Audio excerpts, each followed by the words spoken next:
Hai, aku Teresa. Let's Talk kali ini, Kak Derem akan membahas mengenai bullying. Bullying secara verbal termasuk kekerasan. Definisi kekerasan menurut pasal 1 angka 16 Undang-Undang Nomor 35 Tahun 2014 tentang perubahan atas Undang-Undang Nomor 23 Tahun 2002 tentang perlindungan anak, yaitu setiap perbuatan terhadap anak yang berakibat timbulnya kesengsaraan atau penderitaan secara fisik, psikis, seksual, dan atau penelantaran, termasuk ancaman untuk melakukan perbuatan, pemaksaan, atau perampasan kemerdekaan secara melawan hukum. Bullying juga merupakan jenis kekerasan spesifik yang seringkali hadir tanpa disadari dalam suatu relasi sosial. Bullying dapat terjadi dalam berbagai konteks, termasuk di dalam sistem persekolahan. Intensitas bullying di sekolah menunjukkan peningkatan dengan jenis yang semakin beragam seperti verbal bullying, physical bullying, emotional bullying, sexual bullying, dan juga cyberbullying. Sementara itu, Aloysius menjelaskan bahwa bullying terjadi ketika siswa mengalami tindakan negatif secara berulang, sifat yang terus-menerus dan dilakukan berulang-ulang dalam pelaku yang memiliki kuasa lebih. Sejumlah literatur menjelaskan bahwa penyebutan bullying sering disamakan artinya dengan pembulian, perundungan, penindasan, atau pembicetan. Bullying terjadi dalam berbagai konteks karena dapat terjadi dalam keluarga, pergaulan dengan teman sebaya, di dalam masyarakat, maupun di sekolah. Hal tersebut menepis anggapan bahwa sekolah merupakan tempat yang aman dan bebas dari kekerasan, karena kekerasan seringkali justru terjadi dalam melibatkan para civitas akademika. Bullying menjadi masalah yang meluas dalam sistem sekolah, bahkan disinyalir hampir setiap anak pernah mengalami bullying.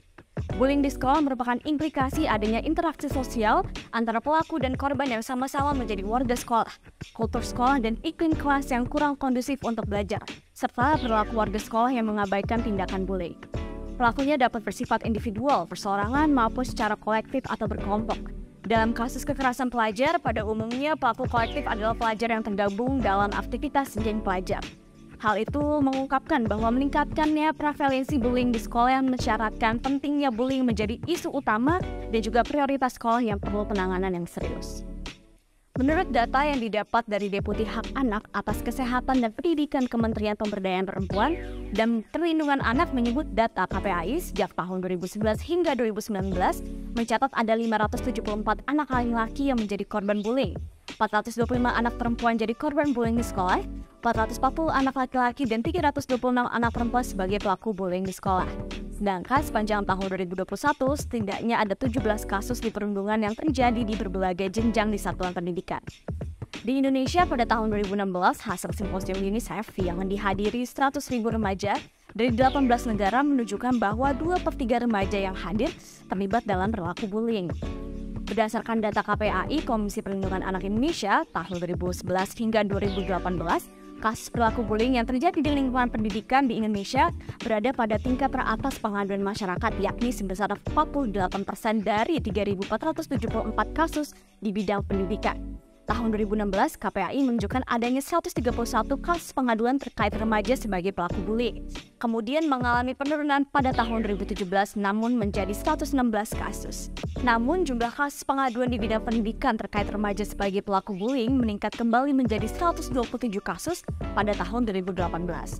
Pada September 2020, kasus perilaku bullying terjadi di salah satu perguruan tinggi di Surabaya.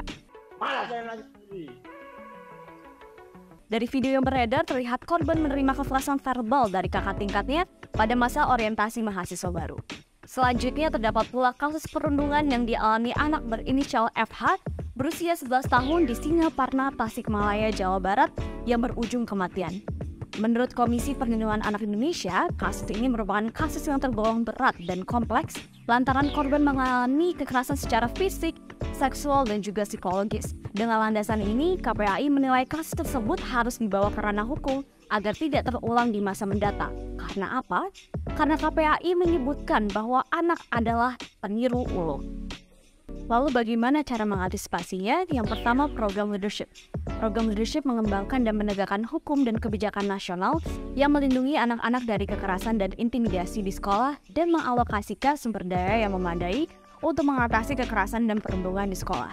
Di negara kita sendiri, Indonesia sudah memulai program Satgas Anti-Bullying di sekolah dan Permendikbud Nomor 82 Tahun 2015 tentang pencegahan dan penanggulangan tindakan kekerasan di satuan pendidikan. Lalu di beberapa negara lain antara lain Korea, Anti-School Violence and Bullying Law yang disahkan untuk melindungi hak asasi siswa sebagai anggota masyarakat. Lalu Australia, National Safe School Framework yang disahkan dengan School Assistance Act 2004. Lalu di Finlandia, Basic Education Act untuk memastikan adanya otoritas pendidikan yang bertanggung jawab untuk memastikan para siswa tidak mengalami kekerasan dan intimidasi di sekolah. Lalu yang kedua, menciptakan lingkungan belajar yang aman dan inklusif di sekolah. Ketiga, kapasitas pengajar akademik dengan menggunakan pendekatan kurikulum yang mencegah kekerasan dan untuk menanggapi insiden kekerasan dan intimidasi di sekolah. Mengembangkan kapasitas anak-anak dan remaja dan mengembangkan pengetahuan, sikap, serta keterampilan yang sesuai untuk mencegah kekerasan di antara anak-anak dan remaja. Lalu, perlukah tambahan mata pelajaran atau mata kuliah terkait kurikulum anti-bullying di sekolah? Perlindungan hukum di Indonesia. Undang-Undang Nomor 35 Tahun 2014 tentang perubahan atas Undang-Undang Nomor 23 Tahun 2002 tentang perlindungan anak telah mengatur bahwa setiap orang dilarang menempatkan, membiarkan, melakukan, menyuruh melakukan, atau turut serta melakukan kekerasan terhadap anak. Bagi yang melanggarnya akan dipidana dengan pidana penjara paling lama 3 tahun 6 bulan dan atau denda paling banyak 72 juta rupiah. Sementara dalam lingkup civitas akademik, pasal 54 Undang-Undang 35 tahun 2014 yang berbunyi ayat 1, anak di dalam dan di lingkungan satuan pendidikan wajib mendapatkan perlindungan dari tindak kekerasan fisik, psikis, kejahatan seksual, dan kejahatan lainnya yang dilakukan oleh pendidik, tenaga kependidikan, sesama peserta didik, dan atau pihak lain.